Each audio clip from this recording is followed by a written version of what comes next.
inasema kuja kwa Yesu mara ya pili, ambao wenzetu wanamuita Isa bin Maryam, ni faida kwa Wakristo au Waislamu? Hii mada ilipendekezwa na Kisede, Ustaz Kisede Shaban. Ile ya kwanza ilikuwa kwa upande wa Ndacha. Sasa nitamwomba mwalimu Kisede dakika 20. Tutaenda kwa taratibu ule wa kwanza, upandishe hiyo mada kwa dakika 20, uelezee ulimwengu na Wakristo na humu ndani na mtandaoni kwamba Wakristo Waislamu mtapataje faida kwa kuja kwa Yesu mara ya pili. Na mwalimu wa pili upande wa Kristo, mwalimu Ndacha, naye atapanda vile vile kuleta faida ya kuja kwa Yesu kwa upande wa Kristo.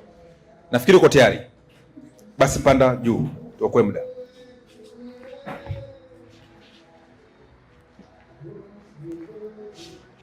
Assalamu alaikum wa rahmatullahi wa barakatuh.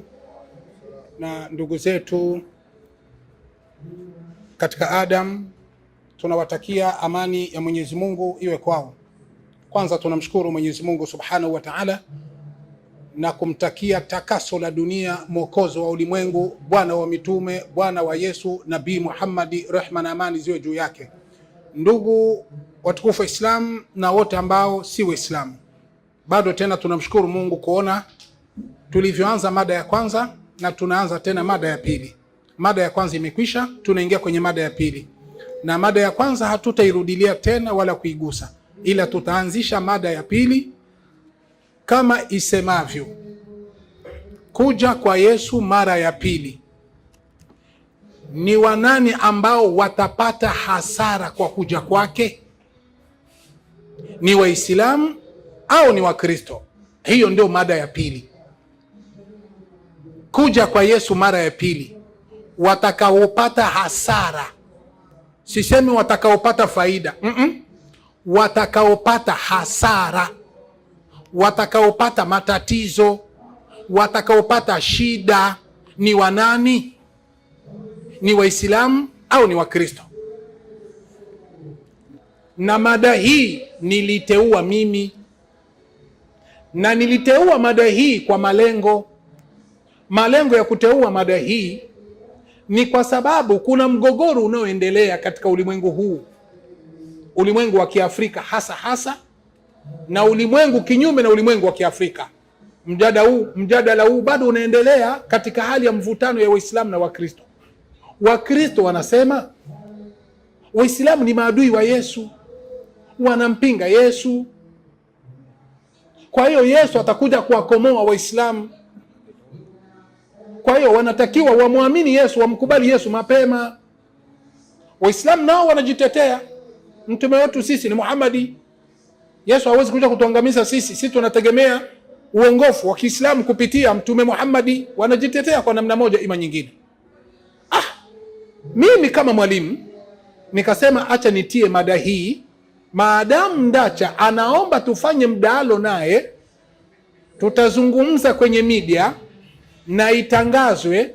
Acha tutie mada hii, tuwasaidie wasikilizaji, tuwasaidie waumini wapate kujua mgogoro huu unafikia wapi, ukweli unaojificha katika matatizo ya kuja kwa Yesu ni nini.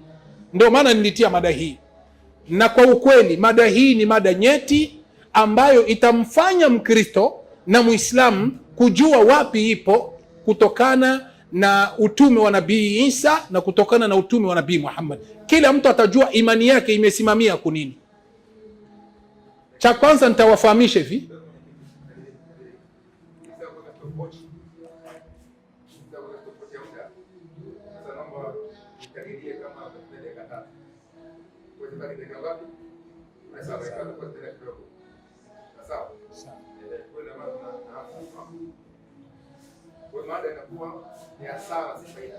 mada ni hasara. Wanani watapata hasara au kwa Waislamu? Okay, sawa. Naam, mwenyekiti alikuwa ananiuliza mada vizuri. Kwa hiyo mada hiyo ni kwamba kuja kwa Yesu Kristo, ni wanani watapata hasara? Ni Waislamu ndio watapata hasara au ni Wakristo ndio watapata hasara? Kwa hiyo ndugu zangu watazamaji, kuna kitu ambacho kinajificha katika mada hii. na ninawapa uhakika watu wote mfahamu, mada hii mara nyingi haiongelewi makanisani, na ikiongelewa makanisani ni kama kugusagusa tu, haiongelewagi kiundani kwa sababu yao maalumu wanazozijua waalimu wa Kikristo. Lakini leo mimi nitatoa siri inayojificha kwa ajili ya ujio wa Yesu Kristo mara ya pili, ili watu wapate kujua nini wanachokuwa wanafichwa makanisani kwa ajili ya ujio wa Yesu mara ya pili, na nitatumia vitabu vya Kikristo tu. Jambo la kwanza, tunafahamu Wakristo wanajua na Waislamu wanajua.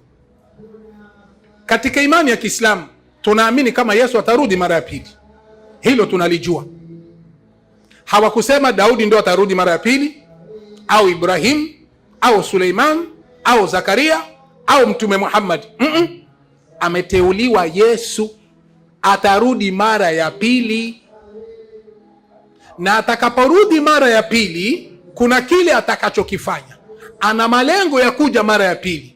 Ukisoma kwenye Qur'an, ukisoma katika Qur'ani sura ya 4 aya 159, Saleh Farsi ufafanuzi wake inathibitisha hilo, kwamba Bwana Mtume Muhammad amethibitisha kwamba Yesu atakuja mara ya pili. Ukisoma Qur'ani 2:115 tafsiri yake Saleh Farsi inathibitisha hilo, kwamba Bwana Mtume Muhammad atakuja mara Bwana Mtume Muhammad anasema kwamba Yesu atakuja mara ya pili duniani. Hiyo ni katika imani yetu sisi Waislamu, kwamba Yesu atakuja mara ya pili. Tunaamini hilo, hatuna nalo shaka kuja kwa Yesu mara ya pili. Tukiingia kwenye Biblia, Yakobo 5:7 mpaka 8, vile vile Biblia nayo inathibitisha kuja kwa Yesu mara ya pili. Kwa hiyo hatuna mgogoro na mvutano katika mada kama hii, katika hoja kama hii hatuna mvutano. Yesu atarudi mara ya pili, Qur'ani imekubali, Biblia imekubali. Sasa kama Yesu atakuja mara ya pili, katika kipengele cha pili, atakuja kufanya nini? Hapo ndio kazi. Kwanza tungelijua anakuja kufanya nini Yesu, alafu twende katika kifungo cha 3 na cha 4 na cha 5 ili niweze kumalizia. Tusomee Ufunuo wa Yohana 16:16, tafsiri yake, ufafanuzi wake katika Biblia ya uzima tele. 16:16 inasema, 16:16, Harmagedoni ipo kaskazini ya kati ya Palestina. Harmagedoni iko kaskazini ya Palestina, ikimaanisha mlima wa Megido. Twende kazi. Itakuwa ndio kitovu cha vita ya siku ile kuu ya Mwenyezi Mungu. Twende kazi. Vita hii itatokea kuelekea mwisho wa dhiki kuu na kumalizika wakati wa Kristo atakaporudi kuwaharibu waovu. Basi kumbe kuja kwa Yesu mara ya pili ni kuja kuwavunja waovu. Sasa hapo ndiko ambako Waislamu wako au Wakristo ndio wako. Kama hao waovu watakuwa ni Waislamu ambao Yesu anakuja kuvunja, sisi hatuna shaka na vitabu. Kama ni Wakristo hatutakuwa na shaka na vitabu, na ndio mada yetu inasema kuja kwa Yesu mara ya pili, anakuja kuwavunja wanani? Watakaopata hasara ni Waislamu au ni Wakristo? Ila tumepata Yesu amekuja kufanya vita na watu waovu. Hiyo uzima tele, ukurasa wa 1973 1973 inasema, naam, kushindwa kwa mpinga Kristo, mwisho wa dhiki kuu. Shetani atakusanya mataifa mengi pale Harmagedoni kabisa, chini ya uongozi wa mpinga Kristo kabisa, na kufanya vita dhidi ya Mungu na watu wake kabisa, katika vita ambavyo vitahusisha dunia nzima. Maelezo ya Ufunuo. Twende. Wakati huo ukifika, Kristo atarudi kwa uwezo wa Mungu. Unaona, Kristo Yesu atakuja kwa uwezo wa Mungu. Twende kazi. Na kuingilia kati ili kumwangamiza yule mpinga Kristo. Basi, kwa hiyo mpinga Kristo kuja kwa Yesu mara ya pili, Yesu anakuja kumwangamiza. Sasa kinachokuja sasa ni hiki. Hayo maangamizi ndio Wakristo hawajafundishana kanisani, mapasta wanaijua, lakini hawatoagi ni maangamizo gani, na hayo maangamizo yanawaelekea ni watu gani. na hawasemaji makanisani kwa uthibitisho bayana, ili mpate kujua kama Wakristo wanaficha makanisani. Tusomee Tumaini Kuu katika ukurasa wa 198. Ndiyo, Tumaini Kuu ukurasa wa 198 nasema, ili watu wapate kujua kama kanisani wanafichana kuhusikana na kuja kwa Yesu mara ya pili, na nitatoa sababu ya Wakristo kuficha kuna nini. Twende kazi. Ndiyo, lakini kanisani upendo kwa Kristo na imani katika ujio wake imepungua. Hawaamini sana kuhusikana na kuja kwa Yesu mara ya pili, wana masababu zao. Twende kazi. Watu wanaokiri ni wa Mungu walipofushwa wasielewe maelekezo ya Mwokozi kuhusu ishara ya kuja kwake. Unaona, wanafungwa wasijui, wanafichwa wasijui alama na dalili za kuja kwa Yesu. Na kwa nini wafiche? Malizia. Fundisho la kuja kwa Yesu mara ya pili limepuuzwa kabisa, kanisani alizungumzwa. Ndio maana leo nimetia mada hii ili watu wapate kujua kwa nini Wakristo na mapasta hawasemaji habari za kuja kwa Yesu. Kwani kuna kitu gani wanaficha hapa? Hicho kitu leo mimi nitakitoa insha Allah. Twende kazi. Hadi kwa kiasi kikubwa lilipokuwa limepuuzwa na kuachwa hasa Marekani. Hata Marekani hasa wanapuuzia Wakristo wa Marekani. Inatosha. Tusomee Viki Kuu 53 kifungo cha kwanza. Viki Kuu 53 kifungo cha kwanza. Viki Kuu njoo ile 53 kifungo cha kwanza. Haraka haraka.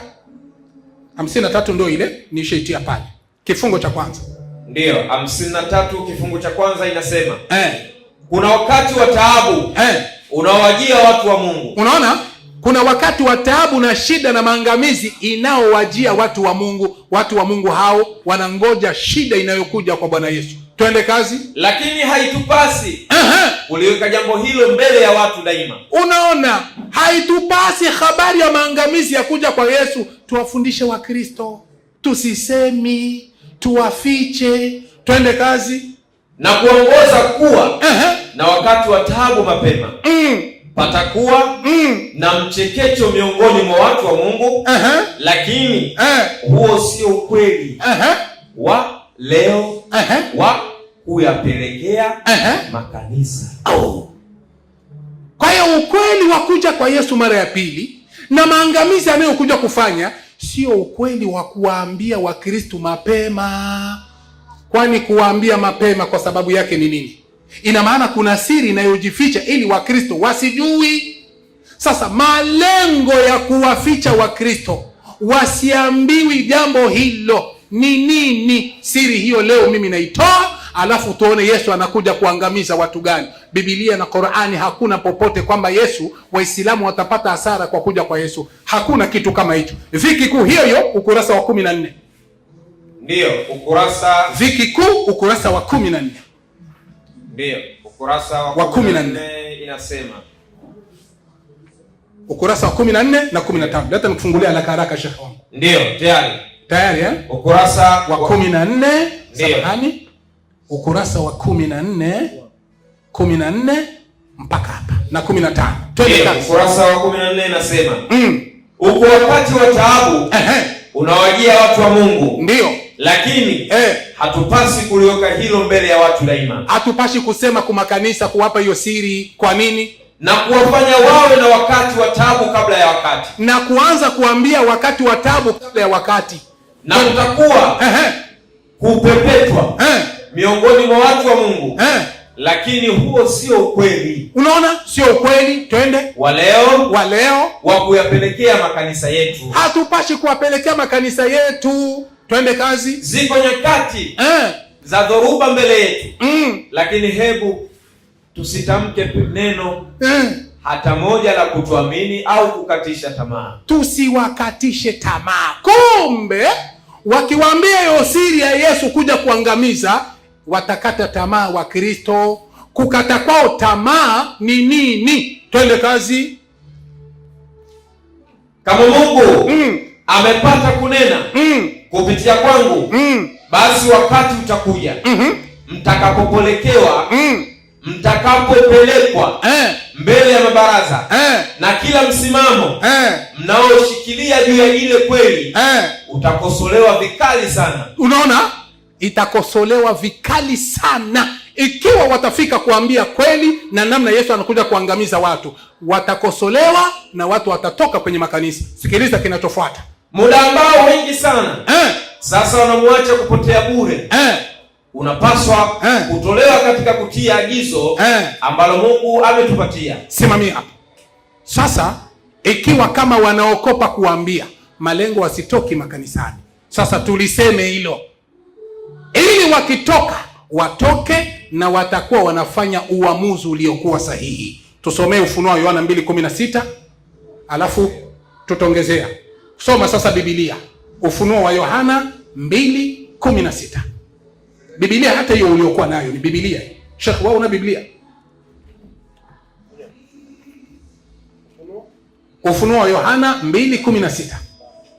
2:16 Ufunuo wa Yohana.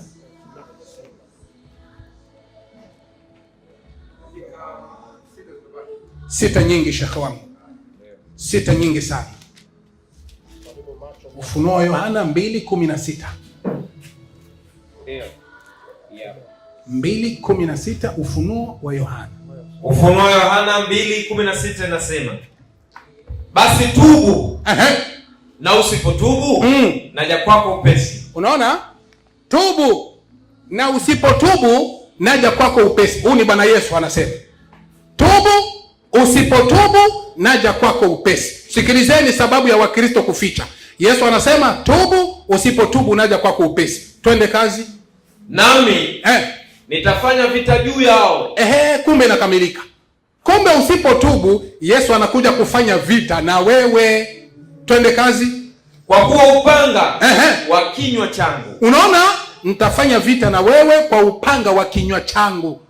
Sasa haijulikani hapa Yesu anawaambia wanani. Yesu anakuja kufanya nao vita kwa upanga wa kinywa chake. Haijulikani ni Wakristo wala haijulikani ni Waislamu.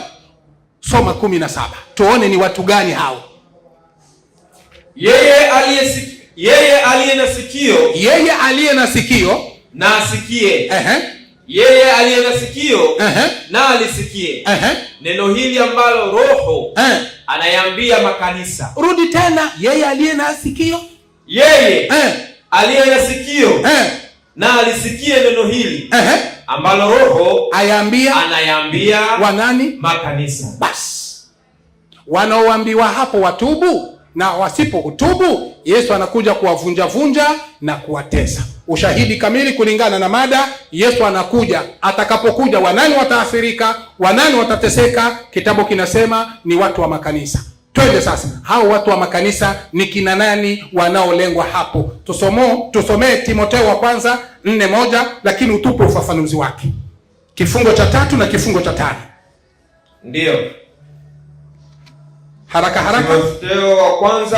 Timotheo wa kwanza 4:1. Sawa.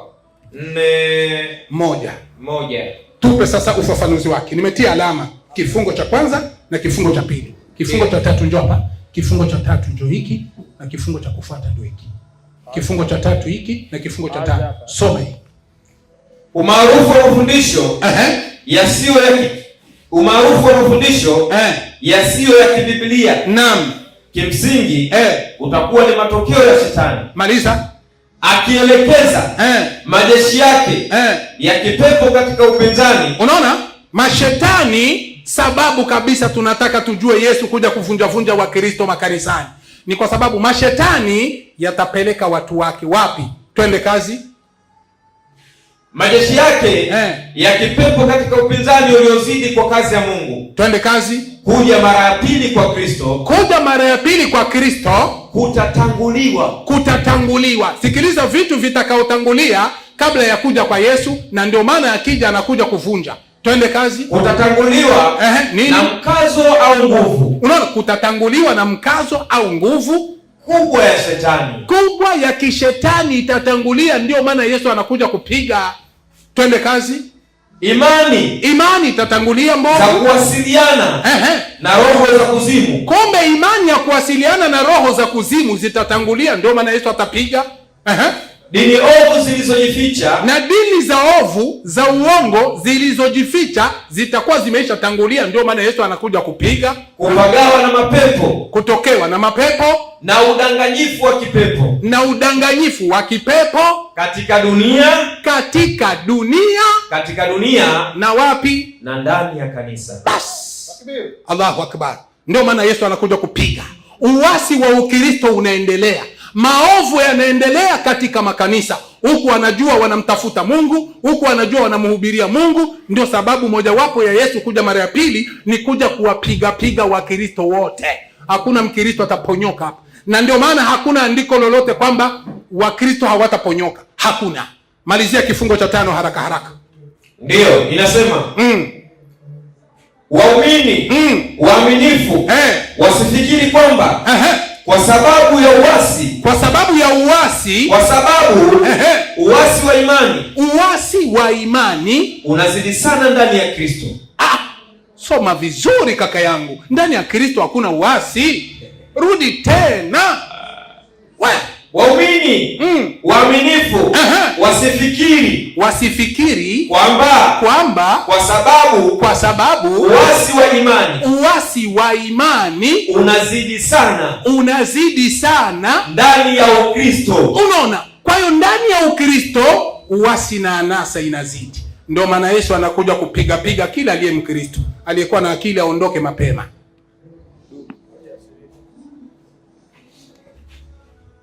Haya, bila shaka amesikia mada hiyo kwamba kuja kwa Yesu mara ya pili ni hasara kwa Waislamu au Wakristo. Mwalimu kashashuka, na ingawa ningeomba walimu vitabu ambavyo mnavisoma, nilikuwa natumia message pale mseme kwamba ni kitabu gani. Najua ni kwamba kimetoka sehemu gani, cha wapi. Mimi navifahamu tayari kwamba ni Ziki Kuu kwangu binafsi, ila nimeulizwa message kwamba kitabu gani ili mtu pia aweze kurejea. Sawa? Hamna shida. Okay, amesema ni vitabu vya Waadventista wa Sabato. Nadhani mmesikia mzo swali kule ambavyo vimetuliwa Ziki Kuu na kadhalika. Mwalimu, nikupandishe dakika 20. Weke hoja. Yesu kuja kwake ni hasara kwa Wakristo ama kwa Waislamu? Kwanza nianze na salamu kwa ndugu zangu katika imani. Amani ya Bwana wetu Yesu Kristo iweze kuwa pamoja nanyi. Iwe pia na. Nilidhani ya kwamba KCD amejipanga na mada hii, na nilikuwa nauliza hivi, huyu mtu ana kitu gani cha kusema katika mada hii? Sasa nilikuwa hata nimechukua karatasi niandike, kwa sababu nilikuwa nadhani ya kwamba leo nitasikia mambo mgeni. Sasa nilipoendelea na kalamu na karatasi, hata ilibidi nikarudishe kwa mfuko na kalamu, kwa sababu nilisikiliza nikaona hakuna kitu. Nilidhania kwamba kuna maandiko yanayosema ya kwamba Wakristo watapata hasara Yesu akirudi. Sasa nimesikia vitabu Tumaini Kuu, sijui Pambano Kuu, ambaye kwanza inaongelea topic yenyewe, inaongelea wakati wa dhiki kuu, si wakati wa kurudi kwa Yesu. Inaongelea wakati wa dhiki kuu. Elewa mada ukisoma kitabu unacho na uelewi hata kenye kinaongelea. Mada umeweka wewe mwenyewe, kurudi kwa Yesu mara ya pili. Sasa tena unakuja kusoma vitabu vinavyoongelea wakati wa dhiki kuu, si habari ya kurudi kwa Yesu. Kaa kwa mada, si wewe ulileka mada hiyo.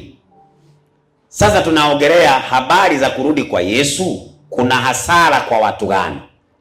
Nilidhani ya kwamba pengine Wakristo Yesu akirudi kuna aya Yesu atawapeleka jehanamu ama atawaangamiza.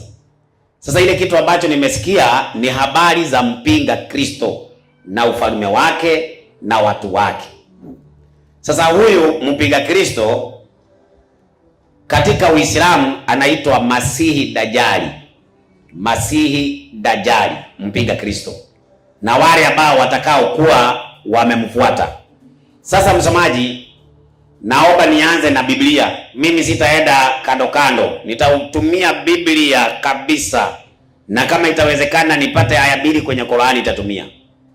Sasa msomaji, nisaidie, kitabu kinaitwa Yohana 14 mstari wake ni wa kwanza. Haya maneno Yesu anawaambia wanafunzi wake. Soma tusikie. Msifadhaike mioyoni mwenu. Ndio. Mnamwamini Mungu, niaminini na mimi. Ndio. Nyumbani mwa Baba yangu na makao mengi. Kama sivyo ningeliwaambia. Kama sivyo ningeliwaambia. Maana naenda kuandalia mahali. Yesu anawaambia wafuasi wake, naenda kuwaandalia mahali. Basi mimi nikienda na kuandalia mahali, nitakuja tena niwakaribishe kwangu, ili nilipo mimi nanyi muwepo. Kwa hivyo Yesu anaongelea habari ya kurudi kwake, anakuja kuwakaribisha wafuasi wake mahali yako wakae na yeye. Imesema atawaangamiza? Atawakaribisha. Inasema watapata hasara? Hakuna. Sasa hawa wafuasi wa Yesu ni akina nani? Chukua Biblia ya Kiafrika kwanza, ukurasa wa 2218. Wakristo ni akina nani? Wakristo ni akina nani? Soma ukurasa wa 2210 huko nyuma, ndugu yangu, ukurasa huko nyuma kabisa, huko nyuma kabisa, ukurasa wa 2218. Inasemaje? Wakristo, wafuasi wa Kristo. Unaona? Kwa hivyo wale ambao wanamfuata Kristo, hao ndio wanaitwa Wakristo, ambaye Yesu anawaambia, ninaenda kuwaandalia mahali, na nikirudi tena nitawakaribisha kwangu, ili nilipo mimi nanyi muwepo. Yesu hajawaambia Waislamu hivyo, amewaambia wafuasi wake ambao ni Wakristo. Chukua hii Qur'ani, tafsiri ya Barwani, Qur'ani 5:47. Wale ambao wana hasara kwa kurudi kwa Yesu ni Waislamu, na inaeleweka kabisa na nitathibitisha. Wakiongozwa na Mtume Muhammad wako kwa hasara kubwa sana. Msomaji, nipo. Nisaidie Qur'ani 5:47. 47 inasema, hawa ndio walimu ambao tulikuwa tunategemea watoe mada, tugojee vitu vya nguvu. Kumbe hamna kitu. Soma msomaji. Nasema, ndio. Na wahukumu watu wa Injili, watu wa Injili kwa yale aliyoteremsha Mwenyezi Mungu ndani yake. Sasa hapa tunaambiwa na Qur'ani kuna watu wa Injili, sio watu wa Qur'ani. Watu wa nini? Wa Injili. Hayasoma commentary yake. Na sisi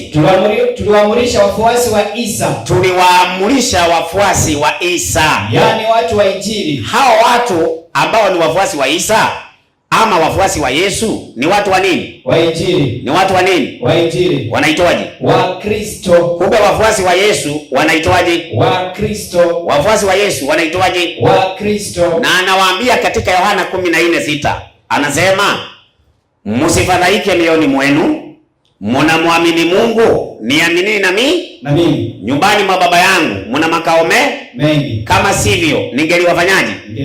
Ningeliwaambia. Sasa tunamuuliza Yesu, sasa wakati utakapokuja ni kitu gani utakachokifanya, ili tujue Waislamu na Wakristo nani watapata hasara? Nisaidie kitabu cha Mathayo 25:31. Dunia mjue kuanzia leo Kisidei wakiwa na wenzake ni Sumun, Bukumun, Umyun. Hawana kitu. Mimi nilidhani ya kwamba amechagua mada anaweza, kumbe hawezi, maskini wa Mungu. Soma andiko. Hapo atakapokuja mwana wa Adamu. Hata Masawe ningeomba unikubalie. Huyo Kisidei, ile elimu ambayo nimeona anaye, nimpee ndugu yangu hapa. Nimpee kabisa, nimpee huyu ndugu. Mwenyekiti unikubalie nimuachie hawa. Maana hawawezi hawa wako chekechea. Soma msemaji. Hapo atakapokuja mwana wa Adamu. Hapo atakapokuja mwana wa Adamu katika utukufu wake na malaika watakatifu wote pamoja naye. Safi. Ndipo atakapoketi katika kiti cha utukufu wake. Maliza. Na mataifa yote watakusanyika mbele zake. Mataifa watakusanyika mbele zake. Naye atawabagua kama vile mchungaji abaguavyo kondoo na mbuzi. Safi. Atawaweka kondoo mkono wake wa kuume. Yesu ataweka kondoo mkono wake wa nini? Wa kuume. Alafu na mbuzi mkono wake wa kushoto. Mkono wa kushoto ni nani hapo? Mbuzi. Si mbuzi zina ndevu? Naam. Sasa tunauliza Yesu, si mbuzi wako mkono wa kuume? Naam. Wako mkono wa kulia? lakini kondoo wako mkono wa kuume. Kondoo wako mkono wa kuume, lakini wako mkono wa kushoto. Hawa buzi ambaye wako upande wa kushoto ndio wana hasara ama ni kondoo? Msomaji, hapo soma 41. 41 nasema. Inasemaje? Kisha atawaambia na wale walioko mkono wake wa kushoto, ondokeni kwangu mliolaniwa, mwende katika moto wa milele aliyowekewa tayari ibilisi na malaika zake. Kwa hiyo wale watapata hasara ni wale watawekwa mkono wa kulia, watawekwa mkono wa kushoto. Wale watakuwa mkono wa kushoto ndio watapata hasara. Hawa wa upande wa kushoto ni akina nani? Chukua Qur'ani tafsiri ya Mayunga ukurasa wa 433. Mtume Muhammad tuambie hawa wa upande wa kushoto ambaye watapata hasara na wataingia jehannam ni akina nani? Soma tusikie. Ukurasa wa 533. 533. Qur'ani tafsiri ya Mayunga. Inasemaje? Inasema. Ndio. Anasema Mtume SAW.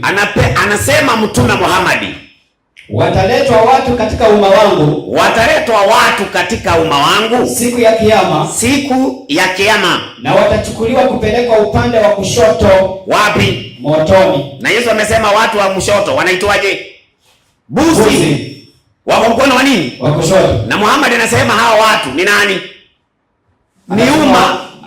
Ni umma wa nani? Wa Muhammad. Kwa hivyo umma wa Muhammad ni wa Kristo ama ni Waislamu? Waislamu. Na watapelekwa upande wa nini? Wa kushoto. Wapi? Motoni. Hiyo ndio hasara. Bwana Yesu asifiwe. Amina. Mkubalini Yesu kabla hamjaenda motoni. Sasa hii ndio mnaanza kusoma hapo. Mnafanya mazoezi kwa uwanja wa vita. Nasema mnajibia kifaa. Unajua, wewe hata hujui kitu. Nyinyi niteketea, mbele yangu hamna lolote. Roho ambaye yako ndani yangu hamumwezi abada nikatani. Labda muende mvue shetani mumlete. Majini muwalete. Lakini nyinyi peke yenu bure kabisa hakuna kitu. Mimi nilikuwa nafikiri mada hii hawa watu wanahoja. Kumbe weupe hakuna kitu. Sasa Biblia inasema mkono wa kushoto, wale wataenda mkono wa kushoto wataenda jehanamu. Muhammad anasema wale wako mkono wa kushoto ni umma wake. Ni umma wake. Hata nikimalizia mada hapo, singekuwa imeeleweka. Naam. Lakini kwa sababu sitaki kumalizia hapo, nataka nionyeshe kwa nini Waislamu wako kwenye hasara. Soma Yohana 3:16. Iko sawa? Yaani masaa ya mada nishamaliza. Hii ni kachubari na iko na wabea.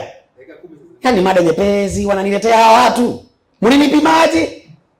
Mliniona usiku? Soma andiko. Kwa maana jinsi hii Mungu aliupenda ulimwengu hata akamtoa mwanawe pekee ili kila mtu aamini asipotee bali awe na uzima wa milele. Safi. Maana Mungu hakumtuma mwana ulimwenguni ili ahukumu ulimwengu, maliza, bali ulimwengu uokolewe katika yeye. Twende. Amwaminie yeye, yule anayemwamini mwana wa Mungu hahukumiwi. Asiyemwamini amekwisha kuhukumiwa. Amekwisha kufanyaje? Kuhukumiwa. Kwa hivyo Waislamu hasara yenye watapata kwa sababu hawajakubali Yesu ni mwana wa nani? Wa Mungu. Yesu akija tayari na wafanyaje? Atawahukumu. Qur'ani 19:71. Hawa ni watu wa finali jehannam, halidina fiha abadan. Motoni. Ni mnaenda kuungua. Yesu akija jikoni na sio kuna chips. Kuungua. Mimi nilikuwa nadhani kuna aya inasema Wakristo jehanamu. Kumbe hakuna. Tepabano kuu. Sijui tumaini kuu. Inasema. Soma msomaji. Wala hakuna yeyote katika nyinyi. Sasa hii Qur'ani inasema wala hakuna yeyote. Unaona wanasema tesura ate wanapita jehanamu. Yaani ati Waislamu wakienda kwenye ale ako wanapita jehanamu. Msomaji soma chini. Inasemaje? Wanaokwenda peponi. Soma aya. Inasemaje? Wala hakuna yeyote katika nyinyi Waislamu ila ni mwenye kufikia hiyo jehanamu. Ni wenye kuifikia hiyo nini? Jehanamu. Ni wajibu wa Mola wako uliokwisha hukumiwa. Hawa ni watu tayari wameshahukumiwa hawa. Wameshahukumiwa. Jehanamu inawagoja. Yesu akirudi jehanamu inawagoja. Huyo mtu wa kuasi, nipe kitabu kinaitwa Wathesalonike wa pili 2:7. Mimi nakuomba mwenyekiti, wacha nimwachie huyu ndugu yangu. Hawa watu wacha nimwachie kabisa mwenyekiti, nakuomba. Soma hiyo 2:7. Hawa elimu yao ni ya kina Deme. na mwalimu mwenzangu hapa. Soma msomaji. Wathesalonike wa pili. Ndio. Wathesalonike wa pili 2:7. 2:7 inasema. Inasemaje? Maana ile siri ya kuasi hivi sasa inatenda kazi. Ambaye lakini yupo azuiaye sasa. Yule azuiaye sasa hata atakapoondolewa, ndio hapo ndipo atakapofunuliwa yule asi. Kuna wakati atafunuliwa yule muasi ambaye Bwana Yesu atamuua kwa pumzi ya kinywa chake. Amekuja kuangalia. Wathesalonike wa pili 2:7. Kufa kabisa. Kifo cha mende. Miguu juu. Sasa andiko linasema yule asi ndiye atakayefunuliwa, ambaye Bwana Yesu atamuua kwa pumzi ya kinywa chake. Huyo ambaye Yesu anakuja kuua wa kwanza ni Muhamadi. Kwa nini Muhamadi? Kwa sababu Muhamadi ndiye muasi. Ameasi nini? Waraka wa kwanza wa Yohana 5:4. Nyinyi mumeasi mkiwa na Muhamadi jikoni na wagoja, na hiyo ndio hasara. Soma msomaji. Waraka wa kwanza wa Yohana 5:4. Inasemaje? Kwa maana kila kitu kilichozaliwa na Mungu ufanyaje? Ushinda ulimwengu. Hiyo. Na huko ndiko kushindako ulimwengu. Hiyo imani yetu. Safi. Mwenye kushinda ulimwengu ni nani? Twende. Isipokuwa yeye aminiye kwamba Yesu ni nani? Yesu ni nani? Ni mwana wa Mungu. Kwa hivyo yule ambaye ni muasi ni yule ambaye anapinga imani yetu, ambaye Yesu anakuja kumuua kwa kinywa chake. Nani ameasi na akapiga imani yetu? Nisaidie Qur'ani 6:101.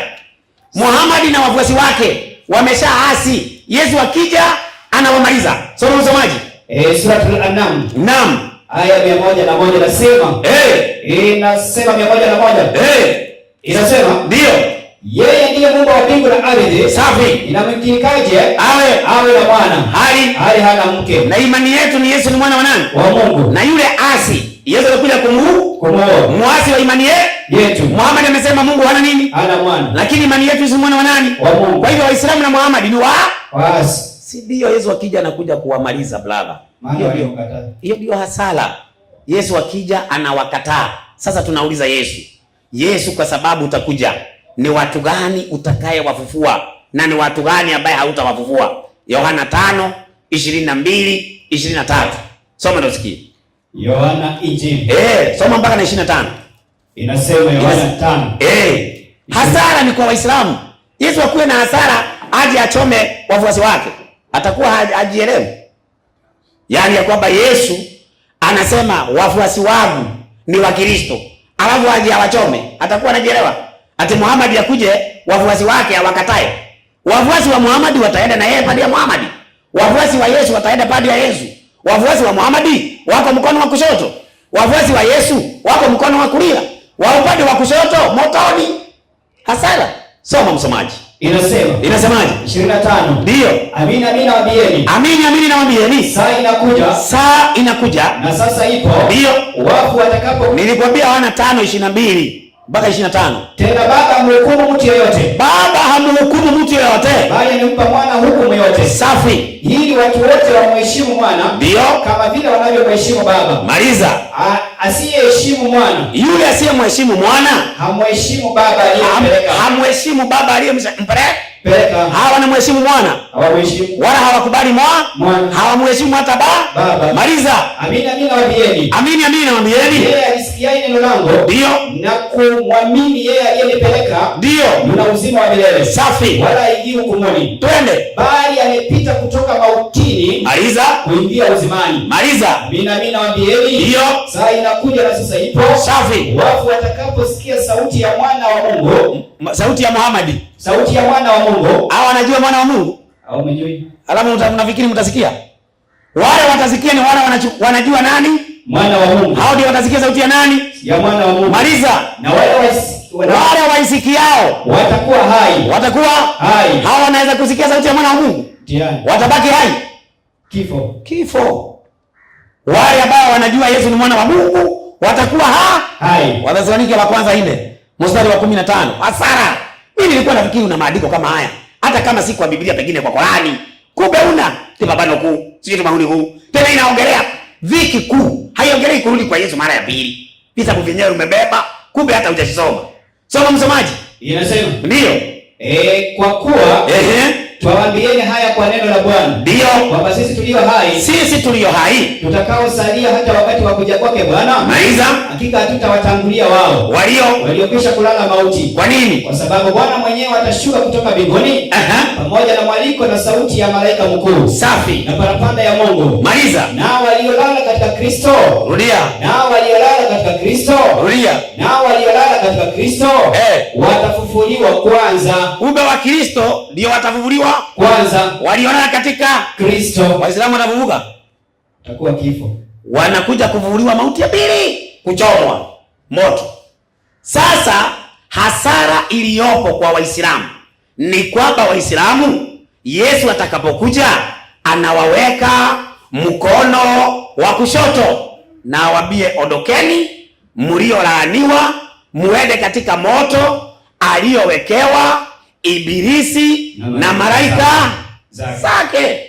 Na tunaona leo Waislamu wako pamoja na malaika wa Ibilisi, wako pamoja. Maana ukiuliza majini walisilimu, ndio ni Waislamu, ni Waislamu leo. Sasa kama majini ni Waislamu, unafikiria kwamba nyinyi mtaenda muache majini kwenye wanaenda? Majini wataenda jikoni, Qur'ani 6:128. Nyinyi na Waislamu na majini jikoni. Yesu akija hasara yenu motoni. Soma msomaji. 150. Acha hata wachana, watakuja kusoma wao. Nisaidie kitabu cha Yohana 3:36. 36 inasemaje? Faida kwa Wakristo. Amwaminie mwana yuna uzima wa milele. Asiyemwamini mwana hataona uzima, bali ghadhabu ya Mungu inamkalia. Ghadhabu ya Mungu inafanyaje? Inamkalia. Sasa tunawacha kuwapea kachumbari kwa dakika moja. Msomaji, hebu chukua Ukristo katika Afrika, ukurasa wa 495. 495. Nisomee. Inasemaje? Hata kifanyike nini kwa Wakristo katika ulimwengu huu? Kwa Wakristo katika ulimwengu huu, Wakristo wana matumaini ya furaha, kwamba siku moja Yesu atarudi na kuwakusanya wapendwa wake. Na kuwa pamoja nao milele. Kwa hivyo Yesu anakuja kuwachukua wapendwa wake. Wanaitwaje? Wakristo. Si nani? Si Waislamu. Waislamu jikoni na wagoja kesede kuja kwa Yesu saa hii, kabla hujaenda kuchomwa mara ya pili. Ninaona saa hii ndio nafanya mazoezi kwa uwanja wa vita. Fanya alafu nakuja.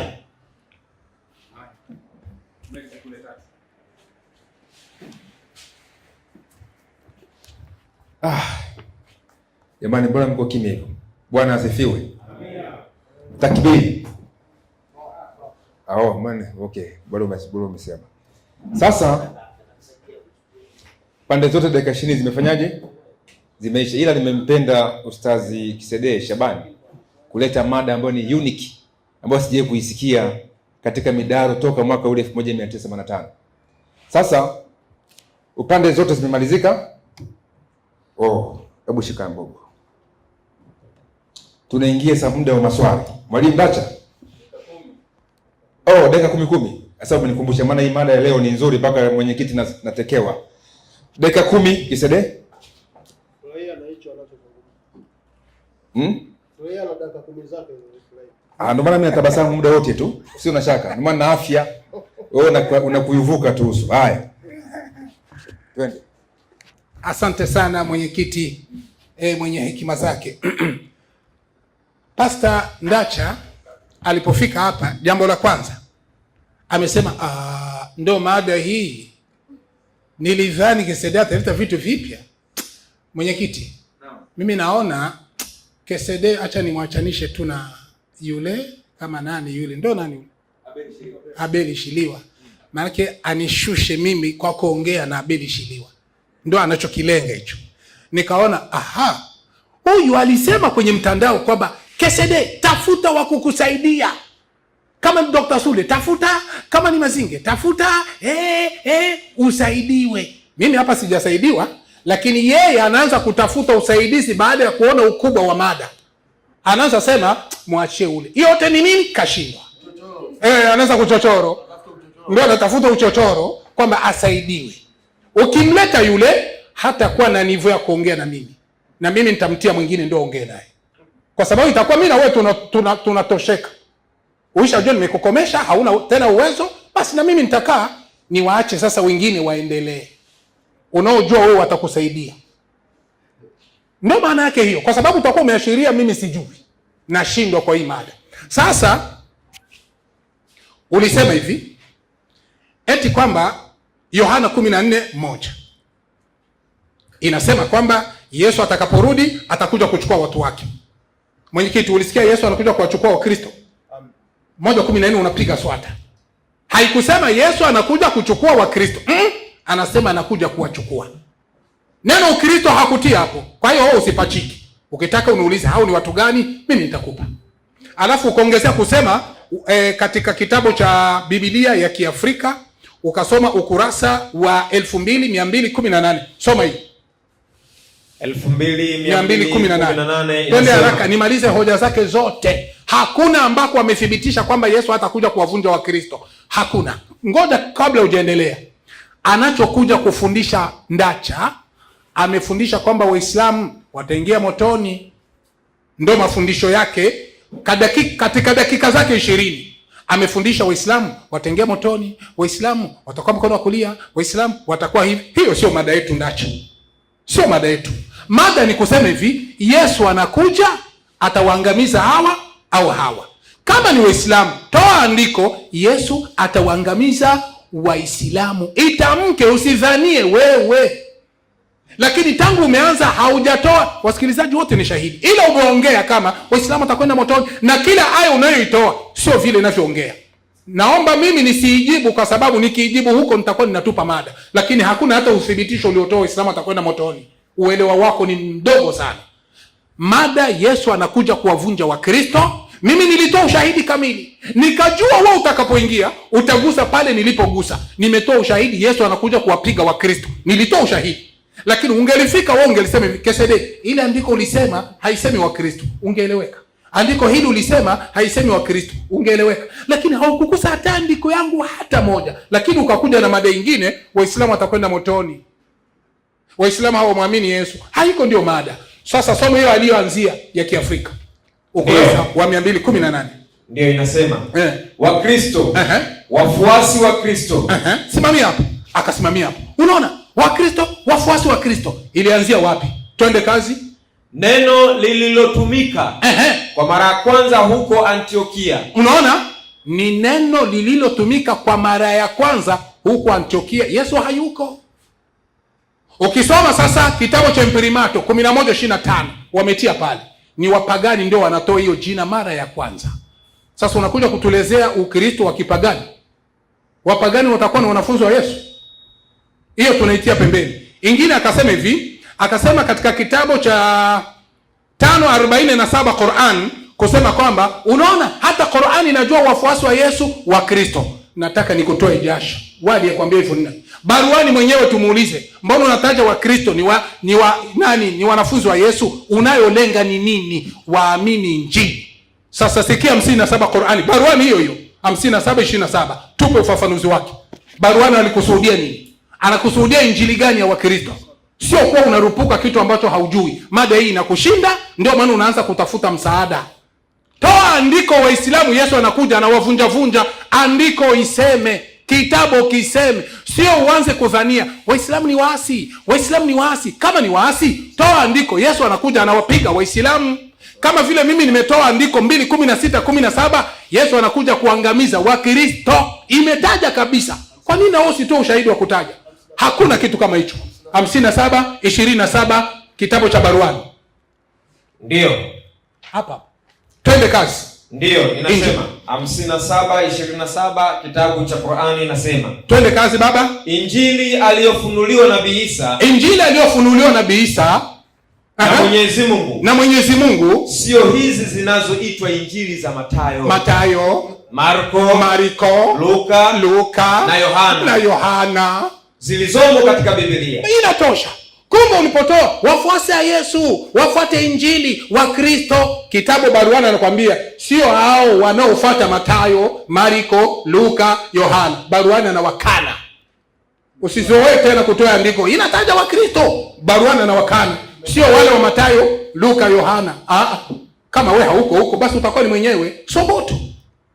Kingine alisema hivi, akasema kwamba Mathayo 25:35 Yesu anawatia watu upande wa kushoto na upande wa kulia. Upande wa kushoto mbuzi, upande wa kushoto mbuzi, upande wa kulia kondoo. Ndio anasema hivi, hawa watakaokuwa upande wa kushoto motoni ndio Waislamu. Jamani, iliandikwa Waislamu?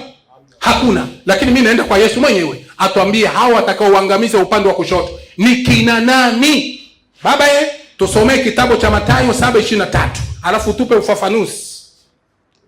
Tupe ufafanuzi. Mimi nakupa mada nyeti. Yesu anawaangamiza Wakristo kwa ushahidi. Sio wewe udhanie. Waislamu wana dhambi. Wao wana dhambi Waislamu. Sawa. Wawe ni makafiri Waislamu. Sawa. Wawe ni wapagani Waislamu. Sawa. Lakini toa andiko, Yesu anakuja kuangamiza kwa andiko. Soma hiyo andiko. Mathayo 7 uzima tele. Mathayo 7:23. 7:23.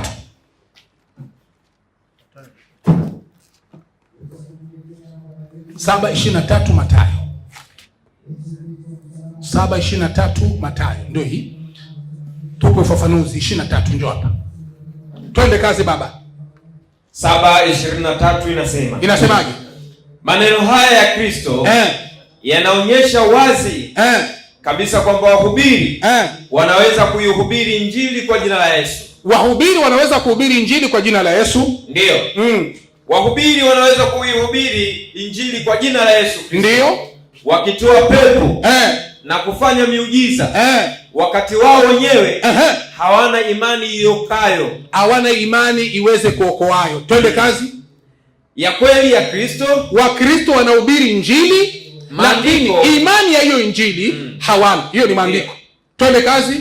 Maandiko yanafundisha kwamba injili ihubiriwayo kwa nguvu, shauku ya wazi ya kutenda haki na kufanya miujiza yaweza kutenda nyakati hizi chini ya ushawishi wa nini? Na nguvu za shetani. Basi ukiwaona Wakristo wanajidai kwamba tunahubiri injili kwa jina la Yesu, tunatoa mapepo, au wanasema wanatumia nini? Mashetani.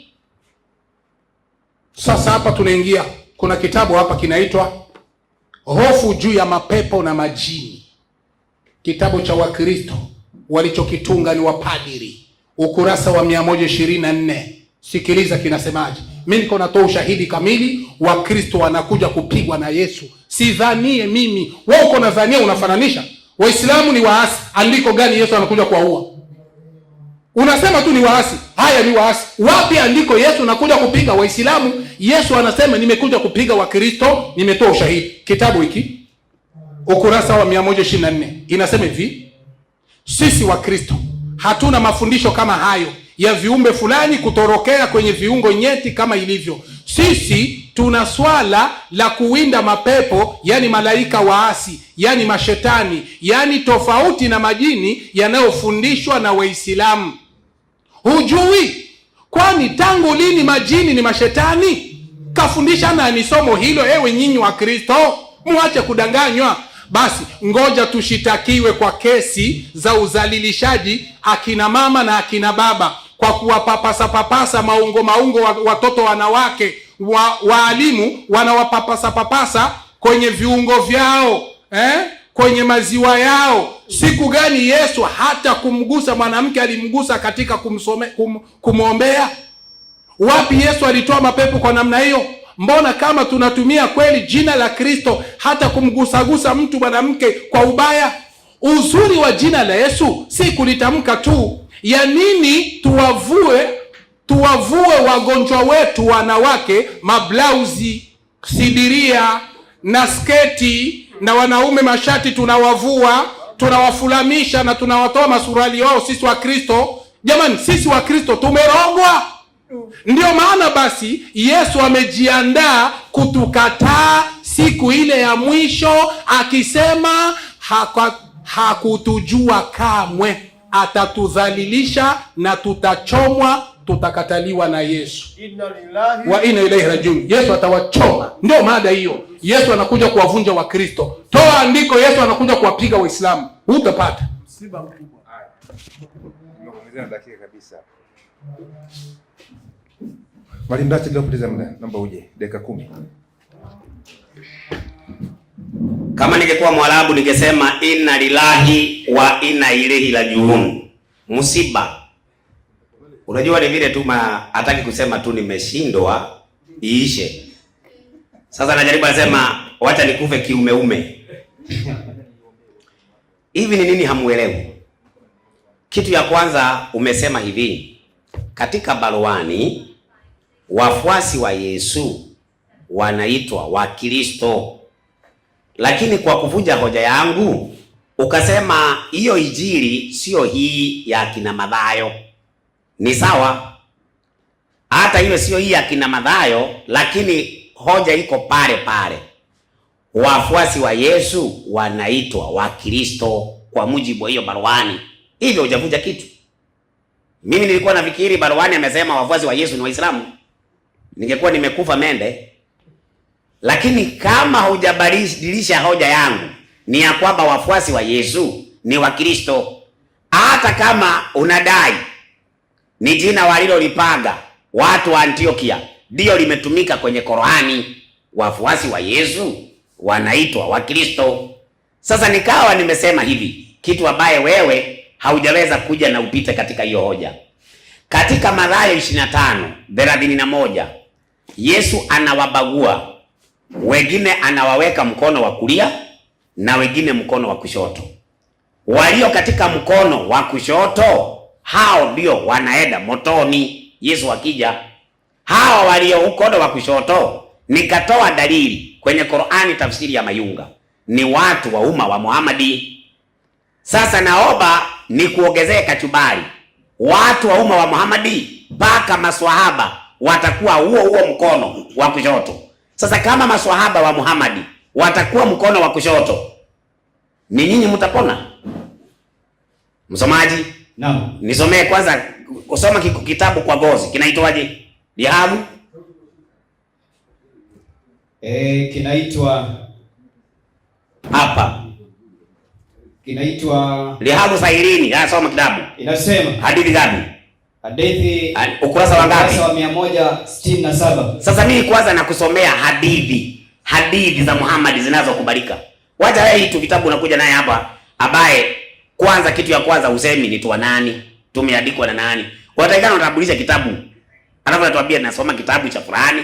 Ndio tunajua ni kitabu gani unasoma. Sasa soma msomaji, Inasema Abdullah bin Abbas ndio amesema siku moja Mtume alisimama akatutolea mawaidha akisemaje? Enyi watu wangu. Sasa Muhammad akiambia watu wangu, si anaambia Waislamu? Naam.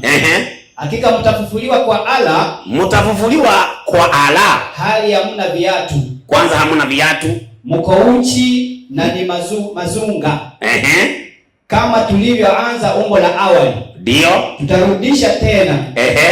Ni ahadi iliyo juu yetu. Ndio. Bila shaka sisi ni wenye kufanya tuyasemayo. Safi. Fahamuni. Mtu wa kwanza katika viumbe atakayevalishwa nguo na Ibrahimu ni nani? Fahamuni. Ni nani? Wataletwa watu katika umati wangu. Na watapelekwa upande wa kushoto. Wapi? Motoni. Twende. Nami nikasema. Mola wangu. Maswahaba wangu nitawaambiaje? Wewe hujui watu hawa walichozua. Kwa hivyo hata maswahaba wa Muhammad wanaenda wapi? Kushoto. Motoni. Sasa kama maswahaba wa Muhammad wanaenda mkado wa kushoto motoni, ni hawa kisidi wanapona? Hawatapona. Maswahaba wenyewe mkono wa kushoto motoni. Sasa tunamuuliza Yesu, wewe Yesu, ni wewe unawapeleka hawa watu mkono wa kushoto ama ni nani? Mathayo 25:41. Inasema 25:41. Ndio. Inasema kisha atawaambia na wale walioko mkono wako wa kushoto. Ondokeni kwangu mliolaaniwa. Mwende katika moto wa milele. Aliyowekewa tayari Ibilisi na malaika zake. Kwa hivyo Yesu ndiye ataweka watu mkono wa kushoto. Anawaambia edeni katika moto wa nini? wa jehanamu. Sasa yeye anataka watajwe tu Waislamu, wakati tayari Muhammad amesema ni watu wake. Kwani watu wa Muhammad ni Digo? Watu wa Muhammad ni Baniani? Watu wa Muhammad si ni Waislamu? Naam. Na Muhammad anakubali wako mkono gani? Wa kushoto. Tena motoni. Hiyo ndio hasara. Sasa uko na andiko moja linalosema ya kwamba Wakristo Yesu atawapeleka motoni. Una andiko kama hilo? Huna. Ati Yesu anapeleka Wakristo motoni. Mimi nimesema, msomaji saidia 9:41 Marko. Unajua hawa ni Waislamu ambao hawajasoma. Wamekuja wakaingia Uislamu, wakaanza kutembea barabarani ati wanaenda kuwachariji wa Kristo. Elimu ya Uislamu hawana. Elimu ya Qur'ani hawana. Ya Biblia ndio usiseme. Soma. Kwa kuwa yeyote atakayewanyosha nyinyi kikombe cha maji, kwa kuwa nyinyi ni watu wa Kristo. Kwa hivyo Yesu anawaita wanafunzi wake watu wa nini? Wa Kristo. Watu wa nini? Wa Kristo. Watu wa Kristo. Sasa yeye akakuja akasema ati Muhammadi ako juu ya Yesu kabisa mara 100. Iwezekanaje? Unafananisha Muhammad na Yesu? Sio ni kama kufananisha usingizi na kulala. Msamaji? Naam. Nisaidie Timotheo 2:4 mstari wa kwanza. Muhammad yako kwa kaburi anangojea Yesu akuje amvuvue, anasema Muhammad yako juu ya Yesu. Wakati yeye anangojea avuvuliwe na Yesu. Tena anavuvuliwa katika hukumu. Soma msamaji. Basi ndio. Wa kwanza. Wa pili. Wa pili anasema hivi.